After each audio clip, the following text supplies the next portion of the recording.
Hello, my dear student and viewer. Assalamu alaikum. আমি মোহাম্মদ দিদার আলম, সহকারী শিক্ষক দৌলতপুর A.B.C উচ্চ বিদ্যালয়। ডিয়ার স্টুডেন্ট, ভালো আছো সবাই? আশা করি তোমরা সবাই ভালো আছো, সুস্থ আছো, নিজ নিজ পরিবার অবস্থান করছো এবং নিরাপদে আছো। আমিও আল্লাহর অশেষ রহমতে অনেক ভালো আছি। সেই কারণে সৃষ্টিকর্তার নিকট অশেষ কৃতজ্ঞতা জ্ঞাপন করছি। হিসাব বিজ্ঞান বিষয়ের দ্বিতীয় পর্বে সবাইকে স্বাগতম জানাচ্ছি। এই ক্লাসটি শেষে তোমরা দুইটা বিষয় জানতে পারবে। এক, হিসাব সমীকরণে লেনদেন ইনপুট দিতে পারবে, এবং দুই, হিসাব সমীকরণে অর্থাৎ প্রমাণ করতে পারবে যে A = A+E. Dear student, I hope you are watching this video. That's why listen to me and attention please.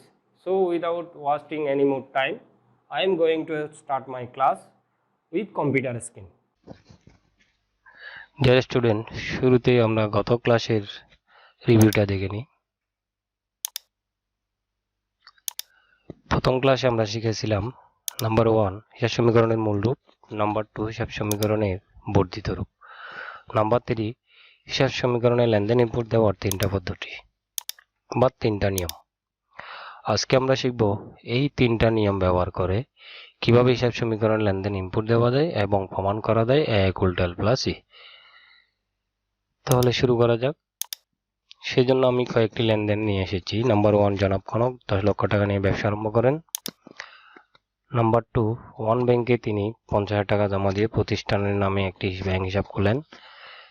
Number 3, মালিক ব্যবসা থেকে ব্যক্তিগত প্রয়োজনে 3,000 টাকা উত্তোলন করেন এবং সালামের নিকট ধারে বিক্রয় করেন 10,000 টাকা, বেতন পরিশোধ করেন 10,000 টাকা এবং বিজ্ঞাপন খরচ প্রদান করেন 10,000 টাকা। এবং এই লেনদেনগুলোর মাধ্যমে আমরা প্রমাণ করব যে A = A+C।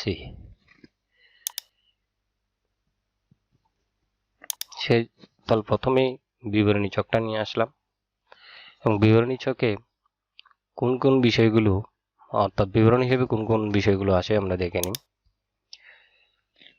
সাল 2020, উদ্ধৃত সম্পদ = দায়ী মালিকানা সত্ত্ব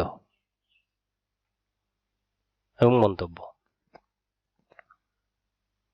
তো মন্তব্যের এই কলামে আমরা কোন কোন বিষয়গুলো ইনপুট দেব, অর্থাৎ মালিকানা সত্ত্ব সমান 4টা উপাদান, অর্থাৎ আয়, ব্যয়, মূলধন এবং উত্তোলন। যদি কোনো লেনদেনে অর্থাৎ উপরোক্ত লেনদেনগুলোর মাধ্যমে যদি মালিকানা সত্ত্বের এই 4টা উপাদান আসে তো আমরা এই কলামে ইনপুট দেব, ঠিক আছে। আর সম্পদ হিসেবে কোন কোন বিষয়গুলো উপাদানগুলো আসলো, নগদ, দেনাদার এবং ব্যাংক, দায়ী মালিকানা সত্ত্বে পাওনাদার, মূলধন। তাহলে প্রথম লেনদেনটি দিয়ে শুরু করা যাক। জনাব কনক 10 লক্ষ টাকা নিয়ে ব্যবসা আরম্ভ করেন। আমরা জানি মালিক যখন নগদ টাকা নিয়ে ব্যবসা আরম্ভ করেন তখন নগদ টাকা বৃদ্ধি পায় এবং মালিকের পাওনা বা মূলধন বৃদ্ধি পায়। তাহলে নগদ টাকা বৃদ্ধি পেল 10 লক্ষ টাকা এবং মালিকের পাওনা বৃদ্ধি পেল 10 লক্ষ টাকা, যা মূলধন হিসেবে মালিকানা সত্ত্বের উপাদান। তাহলে পরবর্তী উদ্ধৃততা ডেকে নিই। তিনি ওয়ান ব্যাংকে 50,000 টাকা জমা দিয়ে তাহলে নগদ টাকাটাও প্রতিষ্ঠানের এবং ব্যাংক হিসাবটাও প্রতিষ্ঠানের। তাহলে একটি সম্পদ অর্থাৎ নগদ টাকা কমবে এবং ব্যাংক হিসাবে টাকা বৃদ্ধি পাবে। তাহলে নগদ টাকা কমলো এবং ব্যাংক হিসাবে 50,000 টাকা বৃদ্ধি পেল। তাহলে এটা হিসাব সমীকরণে লেনদেন ইনপুট দেওয়ার কোন পদ্ধতি? 2 নম্বর পদ্ধতি, অর্থাৎ একটি সম্পদ কমলে অপর একটি সম্পদ বাড়বে বা একটি সম্পদ বাড়লে অপর একটি সম্পদ কমবে। এই দুইটা লেনদেন শেষে আমরা উদ্ধৃতটা মিলাই নিই। তাহলে উদ্ধৃতটা কত হলো? নগদে আছে 9,50,000 টাকা, অর্থাৎ 50,000 টাকা বাদ গেল, আর ব্যাংক হিসাবে আমাদের 50,000 টাকা রয়ে গেল। তাহলে সম্পদের দিকে দুইটা উদ্ধৃত যোগ করলে হয় 10 লক্ষ টাকা, আর দায়ী ও মালিকানা সত্ত্বে 10 লক্ষ টাকা। তাহলে পরবর্তী উদ্ধৃতটা দেখা যাক। পরবর্তী লেনদেনটা আমরা দেখে নিই। মালিক ব্যক্তিগত প্রয়োজনে উত্তোলন করেন 3,000 টাকা, অর্থাৎ নগদ টাকা যখন উত্তোলন করে মালিক, নগদ টাকা কমবে এবং মালিকের পাওনা কমবে, ঠিক আছে। নগদ টাকা কমলো, মালিকের পাওনা কমলো 3,000 টাকা, যা মালিকানা সত্ত্বের উত্তোলন উপাদান, সেই কারণে উত্তোলন হিসেবে আমরা লিখলাম। পরবর্তী এই লেনদেনটা শেষে আমরা পরবর্তী উদ্ধৃতিটা দেখে নিই। তাহলে নগদ টাকা 3,000 টাকা কমার পরে উদ্ধৃত হলো 9,47,000 আর ব্যাংক হিসাব ঠিক রয়ে গেল। দায়ী মালিকানা সত্ত্বেও 9,97,000 টাকা। তাহলে পরবর্তী লেনদেনটা দেখে নিই। সালামের নিকট বাগিতে বিক্রয়, অর্থাৎ আমরা জানি বাগিতে বিক্রয় করলে দেনাদার সৃষ্টি হয়। দেনাদার কারা? যাদের নিকট আমরা টাকা পাবো তারা হচ্ছে দেনাদার।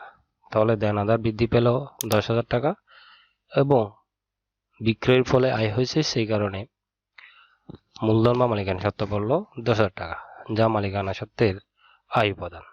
ঠিক আছে, আবারও এই লেনদেনটা শেষে আবার উদ্ধৃতটা মিলাইনি।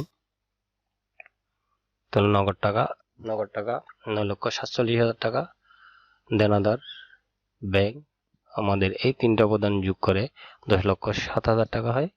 দায়ী মালিকানা সত্ত্বেও 10,07,000 টাকা। পরবর্তী লেনদেনটি আবার দেখে নিই। বেতন পরিশোধ করেন 10,000 টাকা, তাহলে নগদ টাকা কমবে এবং মালিকানা সত্ত্ব কমবে 10,000 টাকা।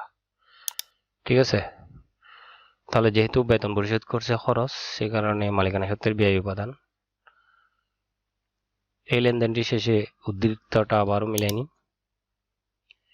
9,47,000 টাকা থেকে 10,000 টাকা বাদ যাওয়ার পর 9,37,000 টাকা, আর দেনাদারের উদ্ধৃত ঠিক রয়ে গেল, ব্যাংক হিসাবের উদ্ধৃত ঠিক রয়ে গেল। এই তিনটা উদ্ধৃত যোগ করে টোটাল হয় 9,97,000 টাকা। আর মালিকানা সত্ত্ব থেকেও 10,07,000 থেকে 10,000 বাদ যাওয়ার পর 9,97,000 টাকা। তাহলে শেষ লেনদেনটা দেখে নিই। তো বিজ্ঞাপন খরচ করেন তিনি 8,000 টাকা। তাহলে যেহেতু নগদ টাকায় বিজ্ঞাপন খরচ করছে, নগদ টাকা কমবে এবং মালিকানা সত্ত্ব কমবে। ঠিক আছে, যেহেতু খরচ, সে কারণে ব্যয় উপাদান, মালিকানা সত্ত্বের ব্যয় উপাদান, নগদ টাকা কমলো এবং মালিকানা সত্ত্ব কমলো। তাহলে আবার উদ্ধৃতটা মিলে নিই।